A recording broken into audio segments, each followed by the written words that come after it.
Hello. In this video, we're going to cover visualizing categorical data.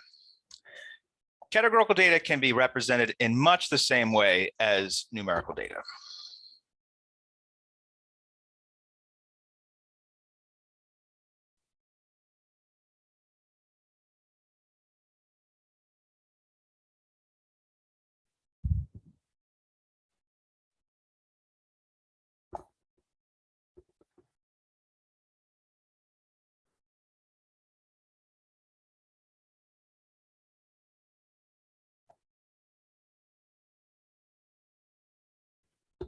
So what we can do is we can visualize the distribution by displaying the number of times that a category occurs in the data.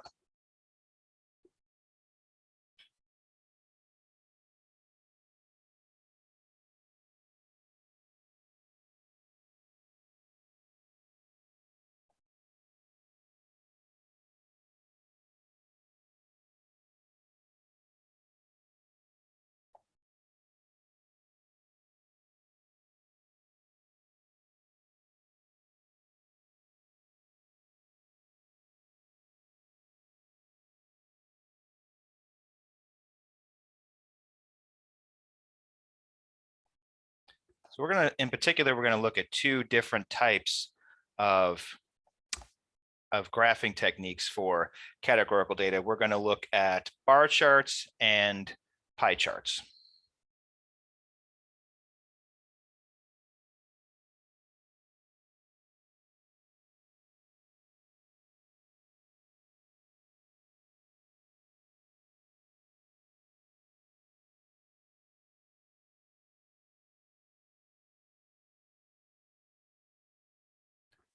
All right, so let's start off with bar charts.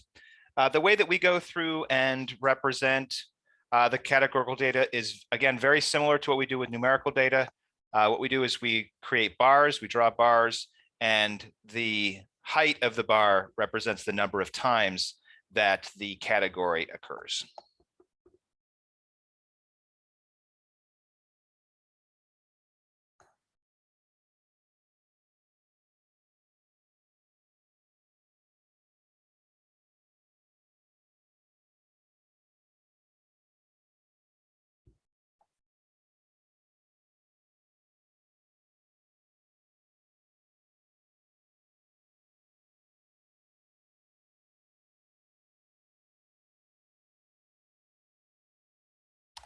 All right, so let's go ahead and take a look at an example.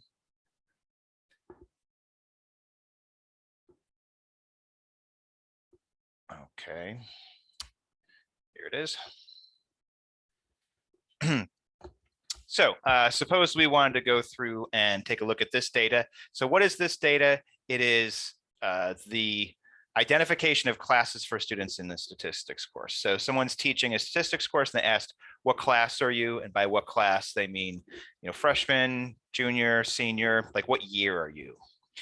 So why did they go through and do this? They just wanted to survey so that they had some notion of when students were going through and taking this statistics class. So this is the raw data where they just literally went through and just, student ID number 1 as a senior, ID number 2 as a junior. And then what you can do once you have the raw data is you can go through and you can compile that into a summary. So that's what this is over here. It's a summary of the data.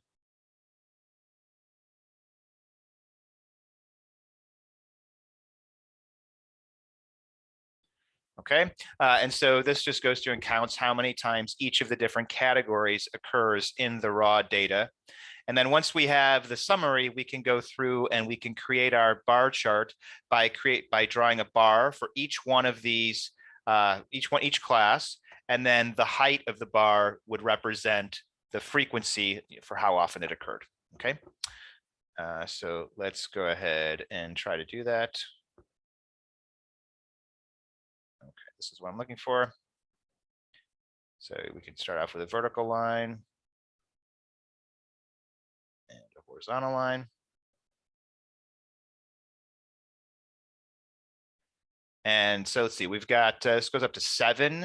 So we could do, say, 7, 6, 5, 4, 3, 2, 1.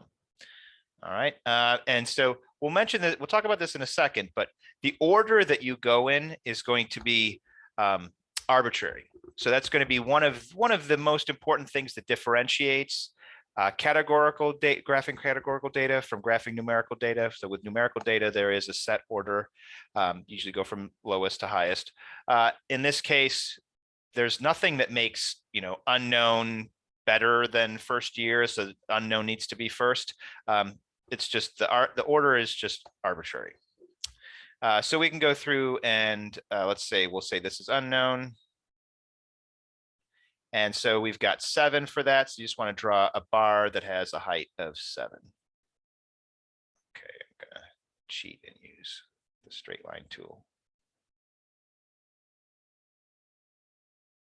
And drawing it by hand, it's going to be a little messy. That's okay. I mean, that's the nature of doing things by hand. All right, and then we've got first year. Let's do, I think that's the only F we've got. Yeah, let's just do F for that. And then you just would put a height of 0, right? So a flat bar does the job there. And then sophomore, so we do have 2 S's, so we'll do SO for that. So sophomore, we've got 3, so 1, 2, 3.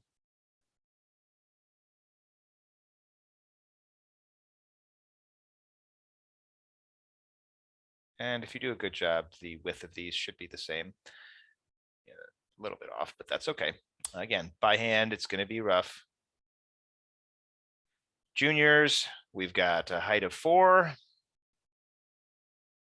And it's not, I mean, you can go ahead and have these be flush, or you can leave some space between them. That is up to the person who creates the graph. It's up to the artist. I'm going to leave a little space between them. Okay, and then we've got seniors.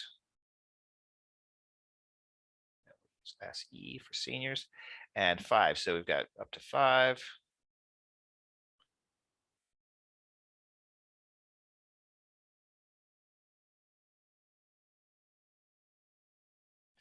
And last but not least, we've got graduate students. And height of 1. All right, so 1 grad student.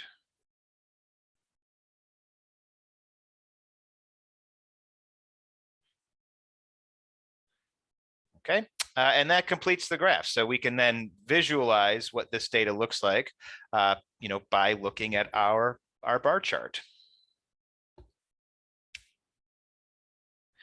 So things that you can go through and make observations. Certainly there's a lot of unknown students. So in the description, it says unknown students.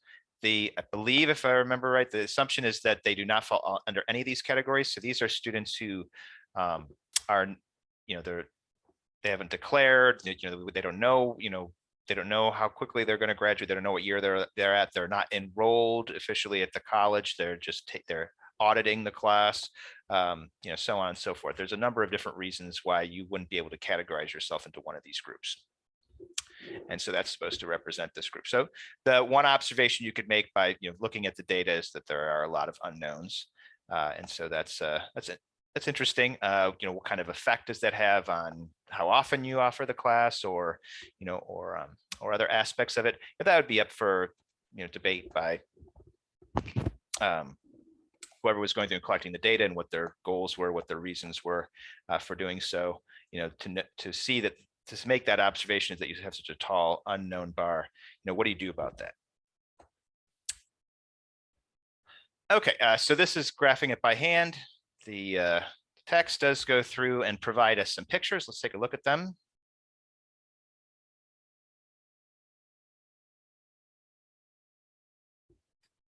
So here are 3 different pictures.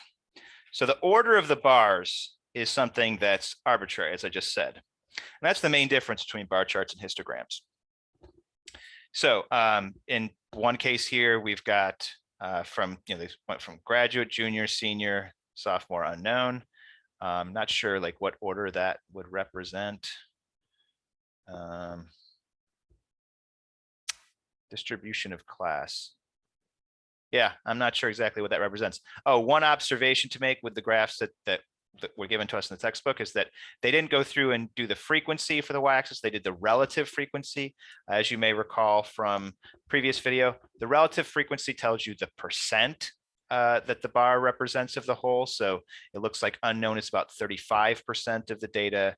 We've got seniors representing 25%, and so on. So our second distribution here, we have youngest to oldest, where we're treating unknown as being essentially, freshmen, the equivalent, or less than freshmen. In any case, we have, by year. And then the last is what's called a Pareto chart. And in a Pareto chart, we go from tallest bar to thinnest bar. So that's just the order there is just you do tall first, then the next tallest, then the next tallest, until you get to the shortest. Okay, so that's what a Pareto. So I can't see the little icon here. So I meant that to be under Pareto. There we go. So that's one important observation about bar charts, is that the order is arbitrary. You could do youngest to oldest, you could do tallest to shortest bar, and then whatever order is supposed to be represented by this one, you could do that too. None of these are any better or any worse. They're just, again, it's just arbitrary. It depends upon, what you're studying, why you're studying it, what reason you'd have to go through and order the bars. Okay, so that's it for bar charts. Next, let's move on to pie charts.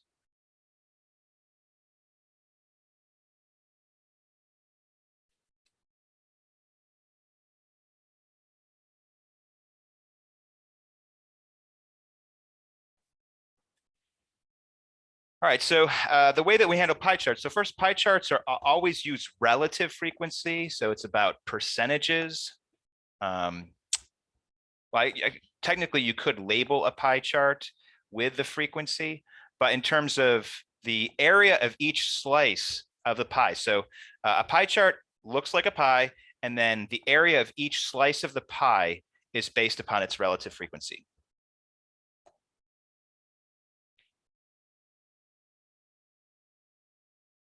So pie charts represent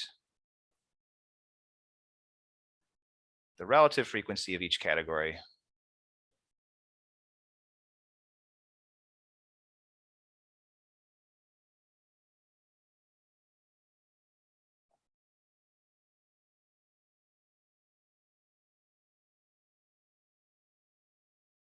Using pie shapes.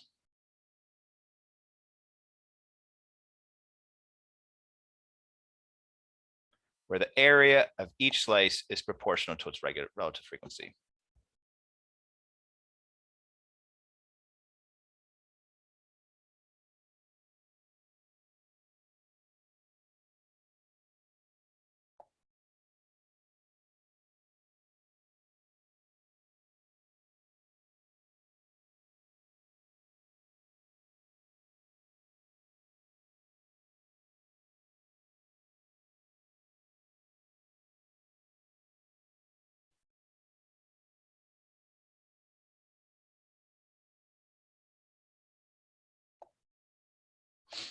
Okay, so let's look at an example, and then I'll reference this again in case that's a little difficult to understand.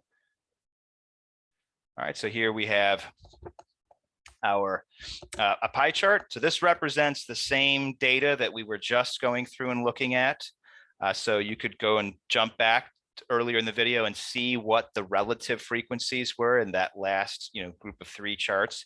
And the idea is that the percent of this pie that represents each slice corresponds to the relative frequency from that table. Actually, let's just go ahead and do that. So let's just jump back real quick here, just to make this really crystal clear. So unknown is 35%, senior is 25%. So we could go ahead and just label those two, 35 and 25 for unknown and senior. So we remember that, right? I'm not gonna write all of them down, but so this guy here is, this is 35% of the entire pie. This is 25% of the entire pie. And you could go through and you could label the rest if you just jump back and forth until you had them all memorized or all transcribed. Okay, and then the idea is that they should add up to 100%, just like the relative frequencies do. And so the area of the pie slice corresponds to the percentage that it makes up of the total pie. So if you had, let's just think about this for a moment. If you had a slice of pie and you had one area that was 10% and another one that was 20%, you have two categories, one that's 10 and one that's 20, the one that's 20 should look about twice as big as the one that's 10. Okay, so hopefully that makes sense. So the idea being, if you had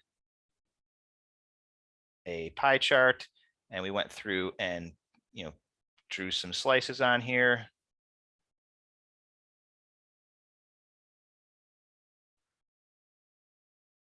If this one is 10% and this one is 20%, then the area of this slice should be half the area of this slice. So the area of the slices is proportional to the percent that they make up from the categories. Okay, so hopefully that makes sense. So that is what a pie chart is. So it's just instead of having heights and having the height of the bar, like from the bar charts, instead of having the heights determine the relative frequency, you have the area of the slices of pie determines the relative frequency. Okay, so they're just two different methods. Is one better than the other? I think so. I'm not a big fan of pie charts, and there are a bunch of issues with pie charts that are even listed in the text. So problems with pie charts.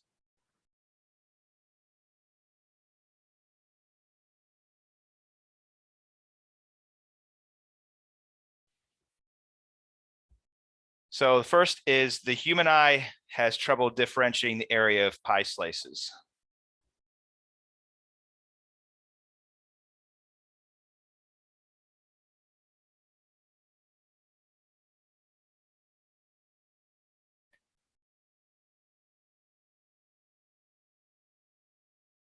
So if you look at a pie chart and you're having trouble just visually by looking at it, figuring out what the relative size is of the slices of pie, which is supposed to be important. That's supposed to be what the pie chart gives to you. If you're having trouble telling if one slice is twice another slice, you're not alone. The human eye is not good at going through and comparing the area of pie slices. Meanwhile, the human eye is very good at going through and comparing the heights of bars. So if I showed you a bar chart and I had one bar that was twice the height of another, you could tell just at a glance that the relative size of those bars. And that's important if you're going through and you're interpreting the distribution from the data. You want to be able to compare the relative sizes of things, one being double the size of another or triple the size of another. When you look at a pie chart, it's much harder for the human eye to compare area of slices of pies versus heights of bars. And so that's one problem with pie charts. Another problem, and this is a little different in terms of category, and that is that if you have a lot of slices, like if you go through and let's say you had you were creating a pie chart and you had 20 different categories, it becomes very difficult to go through and label all of the slices, not to mention visualizing them. Whereas 20 bars on a bar chart, you still can go through and compare the heights of those bars relatively easily. So lots of data, lots of categories is a problem for pie charts.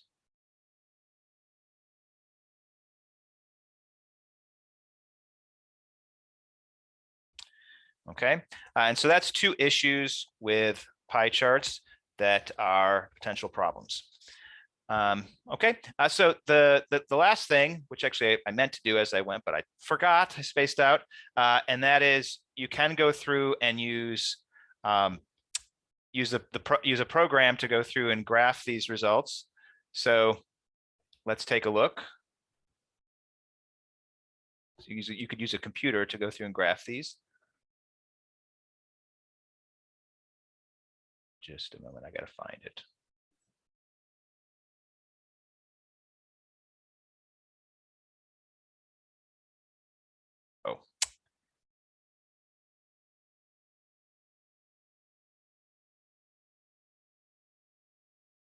Okay, I found I had to actually pause the recording here because it was so hard to find. So this should bring it up. Okay, so we've got StatCrunch here, and what we want to do is we want to go through and create a bar chart and a pie chart with our data. So you can see I've just transcribed the data that we've been working with. So you've got unknown, first year, sophomore, junior, senior, graduate, and I put the numbers in here. So once you've got the data in your table here, you can go through and you can graph it by selecting graph and then whatever appropriate thing that whatever method you want to use. So we're going through and we're going to use a bar chart first, or in this case, it's called a bar plot. You can see there's two options. There's with data or there's with summary. So what's the difference between these? If you went through and did with data, what you'd want that original, the first, you'd want to use with data when you had that first table that I put on the first picture, where you had, junior, each category was listed multiple times. So where junior was literally listed 4 times and unknown was listed 7 times. We had the raw data. If you have raw data, you wanted to use with data. If you have a summary like this, where we've gone through and taken, unknown is in the raw data 7 times, and so we just list unknown once and then put the count or the frequency of unknown, that's a summary. And so what we've got here is we've got a summary table. So you want to use with summary when it's presented this way. Okay, so if you go through and select with summary, then you'll see some options. So the categories, this is the name. Where are the names? The names are in variable 1. The counts, where are the frequencies? Those are in variable 2. So you have an option here, type. You could do frequency, relative frequency, percent, and so on. And then order. Of course, we just mentioned that order is arbitrary. So there are a variety of different options for the order that you can choose. So count descending, so that'd be our Pareto. Value ascending. So I went ahead and tried this out to see what it does. It does it in alphabetical order by category name. So this would be alphabetical order by category name ascending. This is alphabetical order by category name descending. This is the order that's on the worksheet, the order that's in the table. So we've got unknown first, then first year, then sophomore, then junior, senior, graduate. So that's the order that you'd get, and so on. So hopefully that makes sense. So you can play around with that. And then there's a variety of other options that I haven't messed around with. But anyway, so you select that, hit compute, and you can see we've got our graph. So the height of the unknowns, that occurs 7 times. So you can see height of 7, then first year, 0 height, then sophomore, junior, senior, and graduate occurs 1 time. Okay, so that's how to go through and create the bar chart, put the data into the table, and then all you've got to do is hit graph and then go to bar plot. Okay, what about a pie chart? So we can go through and do a pie chart, go back to graph, go to pie chart. Again, you have an option with data or with summary. We have a summary, so we want to go through and use summary. The categories are in variable 1. The frequency or the counts are in variable 2. Display, we could display the count, the percent of total, or both if you just leave them both highlighted. There is an order for the pie chart. That's interesting. Anyway, you just hit compute and then bang, you can see it's got your pie chart there. And what it's done is it's off to the side here. It's gone through and put description for what each of these represents. So we've got first year that occurs 0 time or 0%, graduates 1 time, which is 5%, and so on. So that's not a bad way to do it. The unknowns you can see here occur 7 times or 35%. All right, so that's how to go through and use the software that is at least connected to the class that I'm teaching on this subject to graph the data. Okay, so StatCrunch. All right, so that's it for this video. Short and sweet. Thank you for watching, and I'll see you next time.